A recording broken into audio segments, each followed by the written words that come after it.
വൻ വാഗ്ദാനങ്ങളുമായി കോയമ്പത്തൂരിൽ മത്സരിക്കുന്ന ബി.ജെ.പി. സ്ഥാനാർത്ഥി കെ അണ്ണാമലയുടെ പ്രകടന പത്രിക പുറത്തുവന്നിരിക്കുന്നു.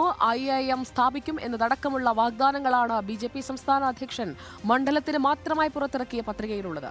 അതിനിടെ അനുവദിച്ച സമയം കഴിഞ്ഞും പ്രചാരണം നടത്തിയതിന് അണ്ണാമലയ്ക്കെതിരെ പോലീസ് കേസെടുത്തു. ലോക്സഭാ തെരഞ്ഞെടുപ്പിൽ വിജയിച്ചാൽ കോയമ്പത്തൂർ മണ്ഡലത്തിൽ നടപ്പാക്കാൻ ഉദ്ദേശിക്കുന്ന പദ്ധതികൾ കോർത്തിണക്കിയാണ് കെ അണ്ണാമലൈ പ്രകടന പത്രിക പുറത്തിറക്കിയിരിക്കുന്നത്. മണ്ഡലത്തിൽ IIM സ്ഥാപിക്കുമെന്നും NIAയുടെയും നാർക്കോട്ടിക് കൺട്രോൾ ബ്യൂറോയുടെയും യൂണിറ്റുകൾ ആരംഭിക്കുമെന്നും പ്രകടന പത്രികയിൽ പറയുന്നു.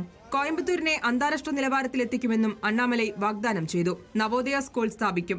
മുൻ മുഖ്യമന്ത്രിയും കോൺഗ്രസ് നേതാവുമായ കെ കാമരാജിന്റെ പേരിൽ 24 മണിക്കൂറും പ്രവർത്തിക്കുന്ന ഭക്ഷണ വണ്ടികൾ പുറത്തിറക്കും. നിലവിലെ വിമാനത്താവളത്തിന്റെ നിലവാരം ഉയർത്തും.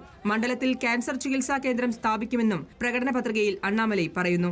മഹിളാ മോർച്ച ദേശീയ അധ്യക്ഷയും കോയമ്പത്തൂർ സൌത്ത് നിയമസഭാംഗവുമായ വാനതി ശ്രീനിവാസൻ ഉൾപ്പെടെയുള്ള നേതാക്കളും ചേർന്നാണ് പ്രകടന പത്രിക പുറത്തിറക്കിയത്. 500 ദിവസത്തിനുള്ളിൽ ജനങ്ങൾക്ക് നൽകിയ 100 വാഗ്ദാനങ്ങൾ പാലിക്കാൻ പ്രതിജ്ഞാബദ്ധമായിരിക്കുമെന്ന് അണ്ണാമലൈ വ്യക്തമാക്കി. അതിനിടെ അണ്ണാമലയുടെ തെരഞ്ഞെടുപ്പ് പ്രചാരണത്തിൽ നിന്ന് NDA ഘടകകക്ഷിയായ പട്ടാളി മക്കൾ കക്ഷി പിന്മാറി. നാമനിർദ്ദേശ പത്രിക കൊടുക്കുന്നത് മുതലുള്ള അവഗണനയിൽ പ്രതിഷേധിച്ചാണ് വിട്ടുനിൽക്കൽ.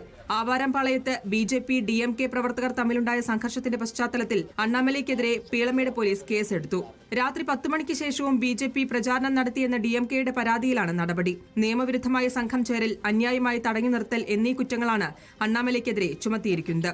Election desk reporter.